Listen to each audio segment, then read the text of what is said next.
पिछली क्लास में हमने मांग और पूर्ति टॉपिक के एमसीक्यू मिलाए थे और आज की क्लास में बाजार के स्वरूप और कीमत निर्धारण टॉपिक के एमसीक्यू मिलाएंगे। ये सभी आपके इकोनॉमिक कंसेप्ट यूनिट के पार्ट है।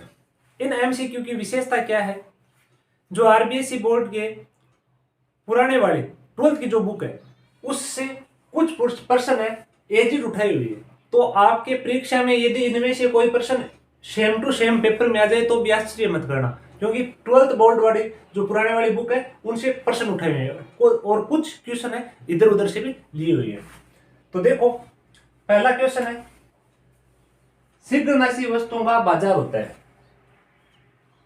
राष्ट्रीय, अंतरराष्ट्रीय, स्थानीय या प्रादेशिक?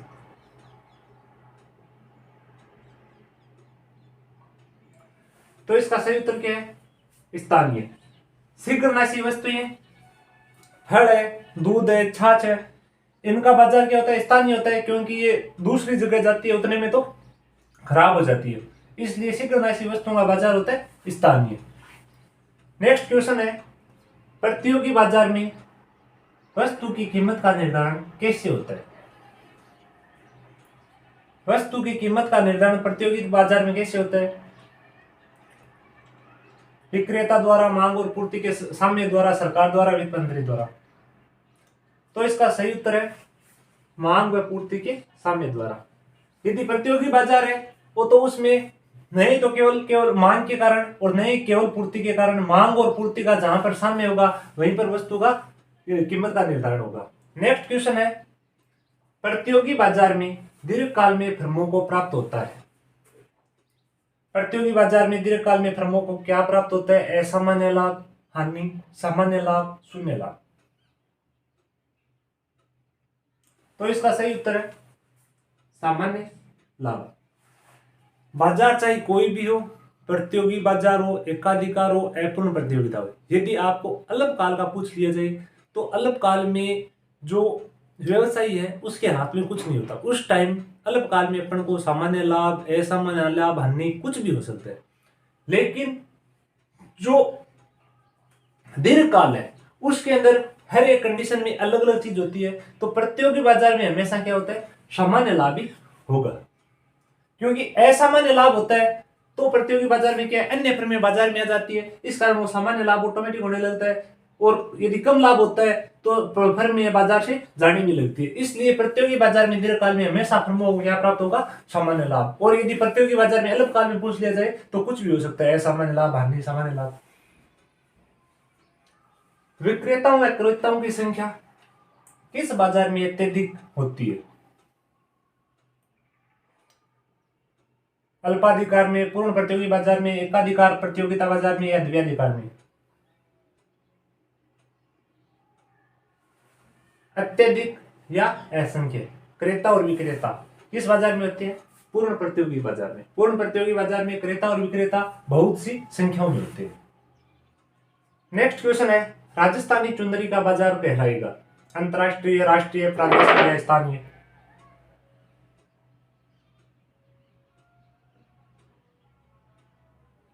तो इसका सही उत्तर क्या है? राजस्थानी चुंदरी का बाजार है वो क्या कहलाएगा? प्रादेशिक। यदि राजस्थानी चुंदरी मान लो जोधपुर की में मर रही है तो वो पूरे राजस्थान में चलेगी, तो उस बाजार को क्या कहते हैं अपन? प्रादेशिक। नेक्स्ट क्वेश्चन है, गल्लाकाट प्रतियोगिता के नाम से जाना जाता है एकाधिकार को, पूर्ण प्रतियोगिता को, एकाधिकार प्रतियोगिता को, अल्पाधिकार को? गल्लाकाट प्रतियोगिता यहाँ पर क्या होते हैं? बहुत सारे क्रेता होते हैं और बहुत सारे विक्रेता होते हैं, इसलिए पूर्ण प्रतियोगिता को क्या कहा जाता है? गल्लाकाट प्रतियोगिता। नेक्स्ट क्वेश्चन है, निम्न में से कौन केवल काल्पनिक उदाहरण है?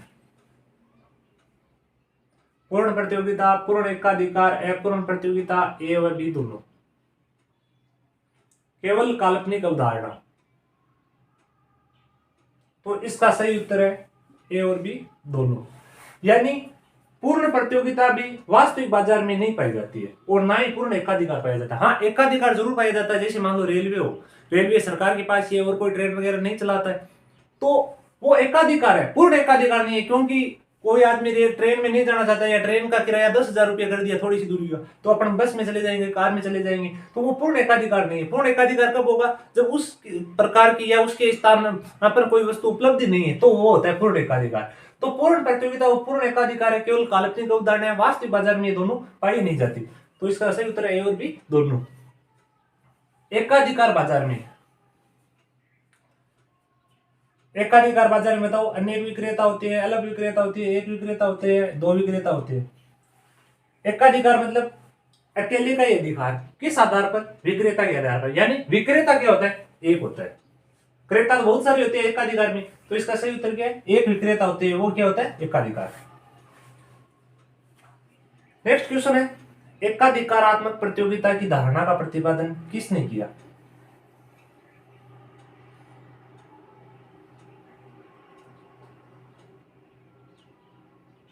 इसका सही उत्तर क्या है? एकाधिकारात्मक प्रतियोगिता की धारणा का प्रतिपादन किसने किया? चैम्बरलिन ने। प्रोफेसर ई एफ चैम्बरलिन, यदि पूरा नाम याद नहीं रहता तो चैम्बरलिन। एकाधिकारात्मक प्रतियोगिता की धारणा का प्रतिपादन चैम्बरलिन ने। अल्पाधिकार फर्मों की कौन सी विशेषता नहीं है? अल्पाधिकार फर्मों की कौन सी विशेषता नहीं है? परस्पराधीनता, कीमत परिदृढ़ता, अनिश्चित मांग कर एक ही विक्रेता। तो एक ही विक्रेता किसकी विशेषता है? एकाधिकार की। अपूर्ण प्रतियोगिता, जो अल्पाधिकार है या अपूर्ण प्रतियोगिता है, उनमें क्या बहुत सारे विक्रेता होते हैं या कुछ विक्रेता होते हैं, एक विक्रेता नहीं होता, तो ये इसकी व्यवस्था जो विशेषता है वो नहीं है। प्रश्न आप पढ़ किताब से भी सकते हो, लेकिन जो इनका मैं विश्लेषण कर रहा हूं या जो इनकी व्याख्या कर रहा हूं वो आपके समझ में आनी चाहिए। यदि प्रश्न एग्जाम में सेम नहीं आता है, प्रश्न यहीं से बनेगा, थोड़ा बहुत घुमा फिरा कर बन सकता है, लेकिन यदि इनकी व्याख्या आपके समझ में आ रही है ना, तो आपकी फिर सही होगा। नेक्स्ट क्वेश्चन है, एकाधिकार बाजार में कौन सी वस्तुओं का उत्पादन होता है? समरूप, विभेदीकृत, विजातीय, उपरोक्त सभी। बताओ। मान लो कि ये प्रश्न है आपके संगणक भर्ती 2024 के पेपर में आ गया है, तो क्या करोगे इसका? तो इसका सही उत्तर क्या है? विजातीय। विजातीय का मतलब उस प्रकार की दूसरी वस्तुएं बाजार में उपलब्ध नहीं है, तभी तो वो क्या होगा? एकाधिकार होगा। यदि उस प्रकार की दूसरी वस्तुएं हैं, जैसे मान लो कोई साबुन उत्पादन कर रहा है और वो एकाधिकार उन्होंने जचा रखा है, दूसरी साबुन उसी प्रकार की उत्पादन हो रही है, तो एकाधिकार रहा ही कहां? तो एकाधिकार बाजार में कौन सी वस्तुओं का उत्पादन करता है? विजातीय, है ना, उस प्रकार की दूसरी वस्तुएं नहीं है। नेक्स्ट क्वेश्चन, एकाधिकार के मांग वक्र की लोच होती है, इसका मतलब है एक से कम या इकाई से कम। इसका मतलब है इकाई से अधिक। ठीक है, इकाई के बराबर और इकाई बराबर 0। बताओ। एकाधिकार के मांग वक्र की लोच क्या होती है? इकाई से कम। मान लो कि एकाधिकारी ने अपनी जो वस्तु उत्पादन कर रहा है उसके मूल्य बढ़ा दिए, तब उसकी मूल्य किसी वस्तु के बढ़ते हैं तो उसकी मांग तो कम होगी, लेकिन कितनी कम होगी? जिस हिसाब से मूल्य बढ़ा है उससे ज्यादा कम होगी या उससे कम होगी। तो एकाधिकार के कि उस प्रकार की दूसरी वस्तु कोई उत्पादन ही नहीं हो रहा है। मान लो मुझे ये मार्कर चाहिए, इस मार्कर का बाजार में एकाधिकार है, एक ही दुकान पे ये मिल रहा है, अब उसने मार्कर की कीमत बढ़ा दी। मान लो ये मार्कर 20 रुपए का आ रहा था, उसने 30 रुपए का कर दिया, तो लोग क्या है, मार्कर कम तो काम में लेने लगेंगे, लेकिन लेना तो उनको पड़ेगा ही, क्योंकि वो उसी दुकान पर केवल मार्कर मिल रहा है। तो उसकी मांग वक्र की लोच क्या होगी? इकाई से कम, यानी मांग जिस हिसाब से मूल्य बढ़ा है उससे थोड़ी कम होगी, नहीं कि मूल्य से ज्यादा कम है। मान लो साबुन वाला है, लक्ष्य साबुन ने अपने दाम बढ़ा दिए, 20 की आती है 40 कर दिए, तो दूसरी साबुन है जो वो साबुन लेने लगेंगी। नेक्स्ट क्वेश्चन है, मांग वक्र विंकुचित होता है अल्पाधिकार में, एकाधिकार में, पूर्ण प्रतियोगिता में, उपरोक्त सभी में। बताओ। इसका सही उत्तर है अल्पाधिकार। अब देखो ये विंकुचित का मतलब क्या होता है? विंकुचित और अल्पाधिकार का मतलब क्या है? अल्पाधिकार का मतलब जिस वस्तु के उत्पादन में कुछ फर्में लगी हुई है, जैसे मान लो मोटरसाइकिल का उदाहरण ले लो, हीरो, होंडा, प्लेटिना, तीन चार कंपनियां। अब इनका अल्पाधिकार यानी कुछ फर्में लगी हुई है, इनका मांग वक्र विंकुचित किस प्रकार से होता है? यदि उन्होंने अपनी जो कीमत है वो बढ़ा दी है, यदि हीरो वाले ने अपनी बाइक की कीमत 5,000 रुपये बढ़ा दी, तो लोग क्या करेंगे, होंडा की, प्लेटिना जो दूसरी बाइक है वो खरीदने लगेंगे। लेकिन यदि हीरो वाले ने कीमत कम कर दी, कीमत कम कर दी तो क्या होगा, जो होंडा कंपनी है, प्लेटिना है, वो भी उसकी देखा जाएगी क्या कर देगी, कीमत कम कर देगी, तो उसकी मांग बढ़ेगी नहीं। यानी जब कीमत बढ़ाते हैं तो मांग क्या हो जाती है, बिल्कुल गिर जाती है, लेकिन कीमत कम करते हैं तो बिक्री बढ़ती नहीं है। तो उस प्रकार का मांगों का क्या होता है, विंकुचित होता है। यानी इस हिसाब से अचानक ऐसे गिरता हुआ, यानी कीमत यदि कम कर रहे हैं तो उसकी बिक्री बढ़ेगी नहीं, और बढ़ा रही है तो बिल्कुल बिक्री कम हो जाएगी। उस प्रकार की मांगों को कहते हैं विंकुचित, और वो होता है अल्पाधिकार में। नेक्स्ट क्वेश्चन है, पूर्ण प्रतियोगिता की ठीक विपरीत है, बताओ। अब हिंदी के हिसाब से करें तो कह सकते हैं पूर्ण प्रतियोगिता विलोम क्या है, या पूर्ण प्रतियोगिता, लेकिन ये करना नहीं। इकोनॉमिक्स में पूर्ण प्रतियोगिता की ठीक विपरीत क्या होता है, एकाधिकार। यानी पूर्ण प्रतियोगिता में बहुत सारे विक्रेता होते हैं, एकाधिकार में एक ही विक्रेता होता है। और भी बहुत सारी विशेषताओं में पूर्ण प्रतियोगिता एकाधिकार के ठीक विपरीत है। नेक्स्ट क्वेश्चन है, वस्तु की कीमत व बाजार मांग के बीच संबंध होता है, धनात्मक ऋणात्मक शून्य, कोई संबंध नहीं। ये तो बिल्कुल सरल सा है, कीमत और मांग के बीच कौन सा संबंध होता है, ऋणात्मक। इकोनॉमिक्स का सबसे सरल प्रश्न है और सबसे मोस्ट भी है। साम्य कीमत पर संतुष्ट होते हैं। पहले बताओ साम्य क्या होता है। साम्य क्या होता है, जहां पर मांग और पूर्ति क्या हो जाती है, बराबर हो जाती है। यानी उसी कीमत पर तो लोग खरीदने के लिए तैयार है, उसी कीमत पर बेचने वाला बेचने के लिए तैयार है, उस कीमत को क्या कहेंगे, साम्य कीमत। तो साम्य कीमत पर कौन संतुष्ट होते हैं, क्रेता और विक्रेता दोनों। खरीदने वाला भी तैयार है उस कीमत पर, और बेचने वाला भी उस कीमत पर तैयार है, तो उसे क्या कहते हैं, साम्य कीमत। तो यहाँ पर संतुष्ट क्रेता और विक्रेता दोनों होते हैं। नेक्स्ट क्वेश्चन है, किसी वस्तु की मांग का मुख्य कारण है, मुद्रा की पूर्ति है, वस्तु की पूर्ति, आवश्यकता संतुष्ट करने गुण है, वस्तु की उपलब्धता है, बताओ क्या उत्तर है, आवश्यकता संतुष्ट करने का गुण। वस्तु की मांग अपन क्यों करते हैं, क्योंकि उस वस्तु में अपनी आवश्यकता को संतुष्ट करने का गुण है। यदि आवश्यकता को संतुष्ट करने का गुण ही नहीं है तो अपन उसको खरीदेंगे नहीं। तो वस्तु की मांग का मुख्य कारण क्या है, आवश्यकता संतुष्ट करने का गुण। अलग अलग व्यक्ति के लिए अलग अलग वस्तु की अलग अलग आवश्यकता होती है या संतुष्टि करने का गुण होता है, इसीलिए अलग अलग व्यक्ति की अलग अलग मांग होती है। नेक्स्ट क्वेश्चन है, एक उत्पादक वस्तु का उत्पादन किस उद्देश्य से करता है। मैक्सिमम उत्पादक है, वस्तु का उत्पादन लाभ कमाने के उद्देश्य से करते हैं, क्योंकि कोई भी वस्तु का उत्पादन वह इसीलिए कर रहा है कि उसे बेचकर लाभ कमा लिया जाएगा। अगला क्वेश्चन, किसी वस्तु की पूर्ति बढ़ने पर पूर्ति वक्र, बताओ। ये पूर्ति वक्र बनता है इस हिसाब का, यदि पूर्ति बढ़ रही है इसे एस सप्लाई वक्र इसीलिए इस हिसाब से कह सकते हैं। यदि पूर्ति बढ़ रही है तो पूर्ति वक्र क्या होता है, दाईं तरफ शिफ्ट हो जाता है, दाईं तरफ खिसक जाता है। ये एस है, यदि पूर्ति बढ़ रही है तो यहाँ पे S1 हो जाएगा। जैसे यहाँ पे तो इस हिसाब से यहाँ तो कीमत आती है और यहाँ पे पूर्ति आती है। मान लो कि 10 वस्तु है, 15 है, 20 है, 25 है, इस हिसाब की पूर्ति। तो पूर्ति बढ़ेगी कब, जब पूर्ति वक्र इस तरफ खिसक जाएगा।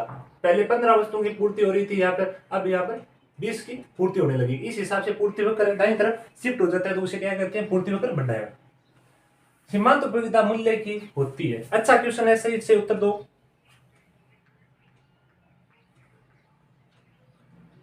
अधिकतम सीमा, न्यूनतम सीमा, मध्य सीमा या उपरोक्त सभी। कईयों को क्या ये उपरोक्त सभी की बीमारी होती है, उपरोक्त सभी आते ही परदेशी यही करते हैं जल्दी से, उपरोक्त सभी वाला, ये यहाँ पे उपरोक्त सभी। आजकल एग्जाम वाले है ना, आपसे ज्यादा समझदार हो गए हो। उपरोक्त सभी, इनमें से कोई नहीं ऑप्शन देते भी है, इनमें से कोई नहीं, पहले ऑप्शन आता तो हम करते नहीं थे कि ये तो ऑप्शन होना नहीं है। आजकल इनमें से कोई नहीं ऑप्शन भी होता है। उपरोक्त सभी बहुत बार आता है लेकिन वो होता नहीं है।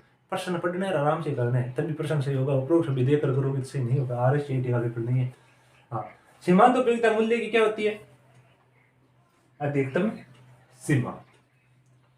यानी सीमांत उपयोगिता यानी एक अतिरिक्त इकाई के उपयोग से प्राप्त उपयोगिता है, तो उसका जो खरीदने वाला है क्रेता है वो कितने रुपये देगा, जितनी उसको जितनी उपयोगिता है। मान लो कि मैं एक टेबलेट का मूल्य 100 रुपये देने के लिए भी तैयार हूँ क्योंकि मुझे उसकी ज्यादा उपयोगिता है। दूसरे वाला उसके 5 रुपये भी देने के लिए तैयार नहीं है क्योंकि उसे उसकी उपयोगिता नहीं है। तो सीमांत उपयोगिता मूल्य की क्या होती है, अधिकतम सीमा। अब अपन जो ये प्रश्न हल कर रहे हैं ये या तो 2018 के पेपर में आई हुई है या 2021 के पेपर में आई हुई है। 2018 और 21 वाले के अंदर इकोनॉमिक कंसेप्ट यूनिट के 5-7 क्वेश्चन आई हुई है। पिछली बार क्या हुआ कि कंप्यूटर के लगभग 17-18 क्वेश्चन आए। अब अपनी किताब के अंदर एक ही तो यूनिट कंप्यूटर की दी हुई है सिलेबस में और एक ही यूनिट है इकोनॉमिक कंसेप्ट की दी हुई है। जब उस यूनिट से 18 क्वेश्चन आ सकते हैं तो इकोनॉमिक कंसेप्ट से इस बार 18% भी आ सकते हैं, क्योंकि अपन जहाँ सोचना बंद करते हैं ना वहां से पेपर बनाने वाला सोचना शुरू करता है। अब अपन इस बार कंप्यूटर के पीछे पड़ गए भी, कंप्यूटर से ये इतने क्वेश्चन आएंगे तो जरूर नहीं है इकोनॉमिक कंसेप्ट टॉपिक है इससे ज्यादा क्वेश्चन देते। तो ये क्वेश्चन है आपके जो संगणक भर्ती 2021 और संगणक भर्ती 2018 उनमें आए हुए। तो आपने जो पेपर में पढ़ तो लिए होंगे मॉडल पेपरों में वगैरह, लेकिन मैं इनको अच्छे से समझा देता हूं। दिए हुए मांग वक्र का, ये मांग वक्र दिया हुआ है, कीमत मात्रा, अब इसका बताना है ढाल अनंत और लोच शून्य। ढाल शून्य व लोच अनंत है, ढाल शून्य व लोच इकाई के बराबर है और ढाल शून्य व लोच शून्य है। बताओ तो इसका सही उत्तर क्या है, ढाल शून्य और लोच अनंत। यहां देखो मांग की लोच देखो, इसके अंदर हमेशा इस ओ वाई पे क्या आती है, कीमत आती है, और ओ एक्स पे क्या आती है, जो भी मांग या पूर्ति है वो आती है। अब देखो कीमत तो इस बिंदु पर क्या है, एकदम स्थिर है। मांग ही केवल बढ़ रही है, केवल मांग बढ़ रही है, तो मांग क्या है, अनंत है। मांग अनंत हो रही है तो मांग की लोच क्या है, अनंत, क्योंकि कीमत तो बिल्कुल भी नहीं बढ़ रही और केवल मांग ही बढ़ रही है तो इसकी लोच क्या होगी, अनंत। तो इसका ढाल तो क्या है, शून्य है, एकदम समतल चल रहा है, और लोच क्या है इसकी, अनंत है। नेक्स्ट क्वेश्चन है वस्तु अक्ष जिसकी मांग बेलोचदार है की कीमत में वृद्धि के फलस्वरूप वस्तु अक्ष के उपभोक्ताओं का कुल व्यय बताओ। ऐसा का ऐसा सेम क्वेश्चन अपन ने कल वाली क्लास में किया था। जो कुल व्यय विधि है वो किसने दी, मार्शल ने, कि मांग बेलोचदार है, कीमत में वृद्धि के फलस्वरूप वस्तु अक्ष के उपभोक्ताओं का कुल व्यय बताओ। यदि मांग बेलोचदार है, मांग कम ज्यादा नहीं हो सकती और वस्तु की कीमत बढ़ रही है तो अपना कुल व्यय क्या होगा, कुल व्यय हमेशा बढ़ेगा, कुल व्यय बढ़ेगा। जैसे दवाई वाला उदाहरण मैंने कल वाली क्लास में दिया था कि मान लो कि दवाई है 100 रुपये की आ रही है अब, और उसकी अब कीमत होगी 500 रुपये, लेकिन अपने को तो दवाई चाहिए चाहिए, अपनी मांग क्या है, बेरोजगार है, अपने को दवाई लेनी है, चाहे अपन अब उसकी कीमत यदि 500 रुपये होगी तो भी अपनी लेनी पड़ेगी, तो अपने कुल व्यय में क्या होगी, वृद्धि होगी। दवाई के पत्ते में या दवाई की कीमत में वृद्धि हो रही है तो अपने कुल व्यय में क्या होगी, वृद्धि होगी। दूसरे द्विपक्षीय एकाधिकार से तात्पर्य है, द्विपक्षीय एकाधिकार बताओ। एकाधिकार में क्या होता है, एकाधिकार में एक ही विक्रेता होता है और क्रेता बहुत सारे होते हैं, लेकिन जब द्विपक्षीय एकाधिकार हो तो एक ही तो क्रेता होता है और एक ही विक्रेता होता है, एक ही क्रेता होता है। क्योंकि नॉर्मल एकाधिकार में क्या होता है, विक्रेता तो एक ही होता है लेकिन ये क्रेता क्या होते हैं, बहुत सारे होते हैं, क्रेता बहुत सारे होते हैं। द्विपक्षीय एकाधिकार हो तो वहां पे विक्रेता एक और क्रेता भी क्या होगा, एक होगा, दोनों पक्ष से एक एक ही होंगे तो वो होगा द्विपक्षीय एकाधिकार। ये मुद्रा वाले टॉपिक का भी क्वेश्चन आया हुआ तो मैंने सोचा साथ ही करा दूं। कौन से मुद्रा पूर्ति के माप को व्यापक मुद्रा कहा जाता है, बताओ कौन से मुद्रा पूर्ति के माप को व्यापक मुद्रा कहा जाता है, M1 को, M2 को, M3 को या M4 को। तो इसका सही ऑप्शन है M3। M3 है इसको व्यापक मुद्रा कहा जाता है और M1 है इसको संकीर्ण मुद्रा या संक्षिप्त शॉर्ट मुद्रा कहा जाता है, संकीर्ण मुद्रा। M1 को संकीर्ण और M3 को व्यापक मुद्रा। बाकी इनको इस टॉपिक में समझाऊंगा। अल्पाधिकारी मॉडल जिसमें व्यवसायी यह मानता है कि उसके प्रतिद्वंदी का उत्पादन स्थिर है तथा वह यह तय करता है कि कितना उत्पादन किया जाए, उस मॉडल को क्या कहते हैं बताओ।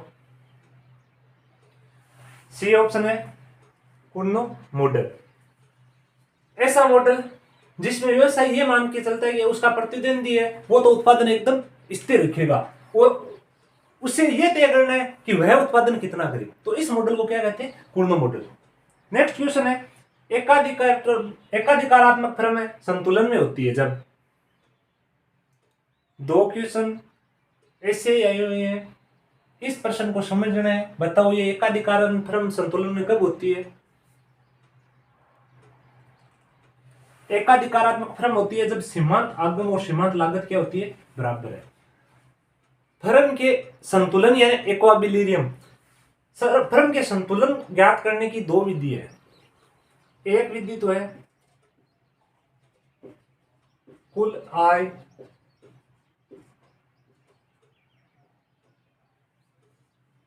और कुल लागत विधि।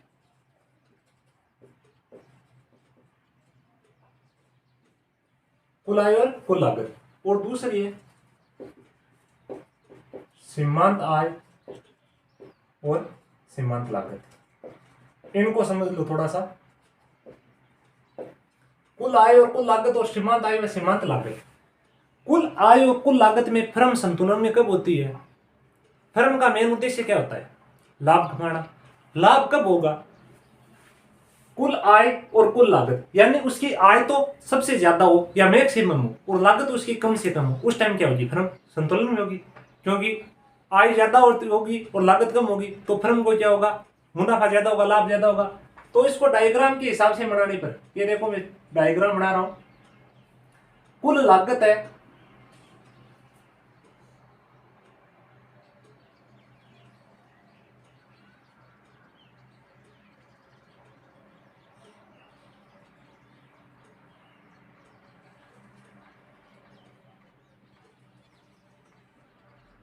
अब देखो ये तो है कुल आय या कुल आगम कह सकते हैं इसको, कुल आय। और ये है लागत, कुल लागत। अब देखो कुल लागत है ये यहां से शुरू होगी क्योंकि फर्म के क्या होते हैं? कुछ खर्चे होते हैं, स्थिर खर्चे होते हैं। जैसे उसने कोई फैक्ट्री ले रखी है तो उस फैक्ट्री का किराया है, तो कुल लागत हमेशा यहां से शुरू होगी क्योंकि इतने रुपये जो भी 1000-5000 रुपये वो तो उसकी फैक्ट्री बंद होगी तो भी उसके लगेंगे किराया वगैरह। और कुल आय है वो यहां से शून्य से शुरू होगी। तो अब देखो इस विधि के अनुसार फर्म संतुलन में कब होगी? जब देखो इनका अंतर कहां पर है सबसे ज्यादा? इनका फर्क अंतर है यहाँ पे सबसे ज्यादा। तो जहां पर कुल आय और कुल लागत का जब सबसे ज्यादा अंतर हो तो उस को क्या कहेंगे?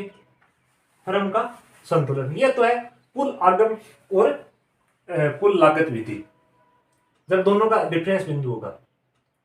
और जहां पर ये बराबर होते हैं ना, ये यहां पर मिले हुए कुल आगम और कुल लागत, इनको कहते हैं सम विच्छेद बिंदु, ब्रेक इवन पॉइंट। सम विच्छेद बिंदु कहते हैं जहां पर कुल आगम और कुल लागत बराबर हो, उनको सम विच्छेद बिंदु कहते हैं। तो ये तो हो गई कुल आगम और कुल लागत विधि की बात। दूसरी क्या है? सीमांत आय और सीमांत लागत विधि। इनको डायग्राम के हिसाब से समझो। ये सीमांत आगम है, ये नीचे गिरता हुआ होगा, ठीक है। और सीमांत लागत है वो इस हिसाब से ऊपर जाती हुई। तो इस विधि में फर्म संतुलन में कब होगी? इसकी दो शर्तें हैं। पहली शर्त तो ये है कि ये जो सीमांत, इसको तो लागत कह सकते हैं, सीमांत लागत एमसी। सीमांत लागत को क्या कहते हैं? एमसी। और सीमांत आय को एम आर। एमसी का मतलब मार्जिनल कॉस्ट, एम का मतलब हमेशा हमेशा सीमांत ही होता है, और एम आर का मतलब मार्जिनल रेवेन्यू, सीमांत प्राप्ति। तो एम आर गिरता हुआ है, एमसी ऊपर जाता है। जहां पर ये एम आर और एमसी बराबर होंगे उसको क्या कहेंगे? फर्म का संतुलन है। ये तो है इसकी पहली शर्त। दूसरी शर्त ये है कि जो एमसी वक्र है इसको नीचे से काटना चाहिए। कहां पर काटना चाहिए? नीचे से। यानी फर्म के संतुलन की दो शर्त है, एक तो है एमसी बराबर एम आर, ठीक है। और दूसरी शर्त क्या है कि जो एमसी वक्र है नीचे से काटना चाहिए।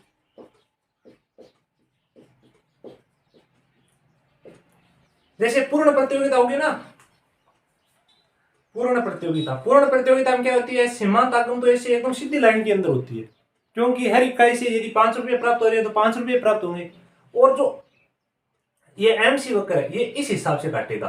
तो यहाँ एक तो यहां से काट रहा है और एक यहां से काट रहा है, तो यहां पर फर्म संतुलन में नहीं होगी, क्योंकि अपनी पहली दूसरी शर्त क्या है कि फर्म को नीचे से काटनी चाहिए। तो देखो ऊपर से आई है, ऊपर से आकर यहाँ पर काटती है, तो ये यहाँ पर संतुलन नहीं होगी, संतुलन होगी यहाँ पे। तो एक तो एम आर और एमसी बराबर होने चाहिए, बराबर तो यहाँ पर दोनों पर है, लेकिन दूसरी शर्त क्या है कि उसको नीचे से काटनी चाहिए। ठीक है, ये दोनों शर्तें, दूसरे संतुलन का ये प्रश्न दिया आया हुआ है, इसलिए समझा रहा हूं मैं आपको, इतना समझ में आ गया। तो एकाधिकार फर्म संतुलन में कब होती है, जब सीमांत आगम और सीमांत लागत क्या हो, बराबर बराबर हो। नहीं सॉरी, एक बार, ये ऑप्शन है बी, सीमांत आगम और सीमांत लागत हो, क्योंकि यहां पर सीमांत आगम सीमांत लागत बराबर मूल्य हो रहा है। ठीक है, तो इसका सही ऑप्शन क्या होगा, सीमांत आगम और सीमांत लागत। नेक्स्ट क्वेश्चन देखो, निम्नलिखित में से कौन सी एक पूर्ण प्रतियोगिता में फर्म के अल्पकालीन संतुलन के द्वितीय क्रम की शर्त है। यह क्वेश्चन है संगणक भर्ती 2018 में आया हुआ, यह क्वेश्चन है संगणक भर्ती 2021 में आया हुआ। ठीक है, संगणक भर्ती 2018 में आया और संगणक भर्ती 2021 में आया। एक ही टॉपिक का जो मैंने यहां से समझाई, ये दो शर्तें, पहले में तो ये पहली शर्त आई हुई है और दूसरे में ये दूसरी शर्त आई हुई है। पहले में तो ये आ गया, एकाधिकार फर्म संतुलन में होती है जब सीमांत आगम और सीमांत लागत बराबर होती है, चाहे ये एकाधिकारात्मक फर्म हो, पूर्ण प्रतियोगिता हो, कोई सी भी हो। इनके जो संतुलन ज्ञात करने की दो विधियां हैं, कुल आगम और कुल लागत विधि। कुल आगम और कुल लागत विधि में संतुलन कब होगा, जब दोनों का कुल आगम और कुल लागत का डिफरेंस सबसे ज्यादा हो, अंतर सबसे ज्यादा हो। और सीमांत आगम और सीमांत लागत में कब होगा, ये दो शर्तें हैं, एम सी बराबर एम आर और एम सी वक्र है नीचे से काटे एम आर वक्र को। तो दूसरा प्रश्न है, निम्नलिखित में कौन सी एक पूर्ण प्रतियोगिता में फर्म के अल्पकालीन संतुलन के द्वितीय क्रम की शर्त है। देखो एम सी बराबर एम आर है, ये कौन से क्रम की शर्त है, पहले इन्होंने कौन सी पूछी है, दूसरी शर्त पूछी, दूसरी क्रम की शर्त है। एम सी बराबर कीमत ये है नहीं, एम आर का ढाल है कम है एम सी वक्र से, यानी एम सी वक्र का ढाल ज्यादा होना चाहिए। तो इसका सही ऑप्शन क्या होगा, ये होगा। यहां पर देखो एम सी वक्र का ढाल है, ये एम सी वक्र का ढाल, ठीक है, ये है था एम सी और ये एम आर वक्र।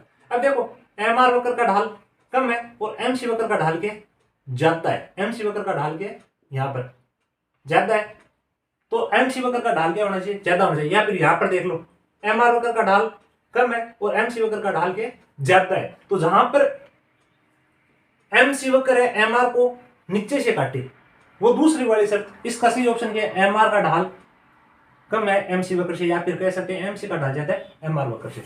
तो दूसरी जो शर्त है वो यहां पर आई हुई है। नेक्स्ट क्वेश्चन है, मांग वक्र के दाहिनी ओर खिसकने का कारण नहीं है। मांग वक्र है उसके दाहिनी ओर खिसकने का कारण नहीं है, ये मांग वक्र होता है डी डी। अब इसका यहां से इस तरफ शिफ्ट होने का कारण, ऊपर की तरफ खिसकता कब है, जब अपनी मांग में क्या हो जाएगी, वृद्धि हो जाएगी, मांग में वृद्धि हो जाएगी। मांग में वृद्धि कब होगी, यदि एक ही वक्र रहता है तब तो कीमत के कारण रहता है, अन्य कारणों के कारण ऊपर की तरफ खिसकता है। ऊपर कब खिसकेगा, जब आय में वृद्धि हो, आय में वृद्धि हो तो मांग में भी वृद्धि होगी। और नीचे की तरफ कब खिसकेगा, जब आय में कमी हो। तो जो पॉजिटिव चीजें हैं उसके कारण क्या खिसकता है, ऊपर की तरफ खिसकता है। मांग में वृद्धि होती है तब ऊपर की तरफ जाता है। अब देखो मांग वक्र के दाहिनी ओर खिसकने का कारण यानी मांग में वृद्धि कब होगी, अभिरुचियों में सकारात्मक परिवर्तन। यदि अपनी किसी वस्तु में पहले रुचि नहीं थी और अब अपनी उसमें रुचि आ गई है तो अपन उसकी मांग ज्यादा करेंगे, तो इसके कारण भी दाहिनी ओर खिसकेगा। ये पूछ रहा है कारण नहीं है, तो ये तो कारण है। दूसरा है प्रतिस्थापन वस्तु की कीमत में वृद्धि। प्रतिस्थापन वस्तुएं कौन सी होती है, स्थानापन्न वस्तुएं, एक दूसरे के स्थान पर लेने वाली, जैसे चाय और कॉफी है। अब देखो प्रतिस्थापक वस्तु की कीमत में वृद्धि, यानी चाय की कीमत में वृद्धि हुई है तो आप क्या करोगे, कॉफी की मांग बढ़ाओगे। चाय की कीमत में वृद्धि हो गई है तो चाय का उपयोग तो आप कम कर दोगे और कॉफी की मांग बढ़ाओगे। तो प्रतिस्थापक वस्तु की कीमत में वृद्धि होती है तो भी मांग क्या होगी, दूसरी वस्तु की बढ़ेगी। तो ये भी क्या है, मांग वक्र के दाहिनी ओर खिसकने का कारण है, इसने पूछा नहीं है। तो प्रतिपूरक वस्तुओं की कीमत में कमी। अब प्रतिपूरक और पूरक में इनमें डिफरेंस मतलब कंफ्यूज मत हो जाना, प्रतिपूरक और पूरक एक ही वस्तु। पूरक वस्तु की कीमत में कमी। पूरक वस्तु कौन सी होती है, साथ साथ काम में ली जाती है, कार और पेट्रोल। यदि कार की कीमत में कमी होगी, कार की कीमत में कमी होगी तो पेट्रोल की मांग बढ़ेगी, क्योंकि कार की कीमत में कमी होगी तो लोग कार ज्यादा खरीदेंगे, कार ज्यादा खरीदेंगे तो पेट्रोल ज्यादा खरीदेंगे, तो कार की कीमत में कमी होगी तो पेट्रोल की मांग में क्या होगी, वृद्धि होगी। इसके कारण भी मांग ऊपर दाहिनी ओर खिसकेगा। प्रतिपूरक वस्तु की कीमत में कमी होती है तो भी मांग ऊपर दाहिनी ओर खिसकेगा। तो नेक्स्ट क्या है, निकट वस्तु के लिए आय में वृद्धि। ये क्या है, नहीं है, इसके कारण मांग ऊपर दाहिनी ओर खिसकने बजाय क्या जाएगा, बाईं ओर नीचे की तरफ आएगा। निकट वस्तुएं कौन सी होती है, जिनको अपन गिफ्ट वस्तु भी कह सकते हैं, खराब वस्तु भी कह सकते हैं, उनके लिए आय में वृद्धि। यदि कोई उपभोक्ता है उसकी आय में वृद्धि हो रही है, उपभोक्ता की आय में वृद्धि हो रही है, तो वो क्या करेगा, निकट वस्तुओं की मांग क्या कर देगा, कम कर देगा, क्योंकि अब वो अच्छी वस्तुएं खरीदने लगेगा। मान लो कि कोई व्यक्ति डालडा की खरीद रहा है, लेकिन अब उसकी आय ज्यादा हो गई है तो वो डालडे की जगह अच्छा वाला या देसी घी खरीदने लगेगा। तो आय में वृद्धि के कारण क्या है, निकट वस्तुओं की मांग कम होती है, तो इनका मांग करे इस तरफ बढ़ेगा। ठीक है, पूर्ति वक्र भाग है, बताओ सीमांत उपयोगिता का, सीमांत आगम का, सीमांत लागत का या सीमांत उत्पाद वक्र का। पूर्ति पर किसका प्रभाव पड़ता है, सीमांत लागत का। यानी लागत कम या ज्यादा होती है तो पूर्ति भी क्या होती है, कम और ज्यादा। तो पूर्ति वक्र किसका भाग है, सीमांत लागत वक्र का।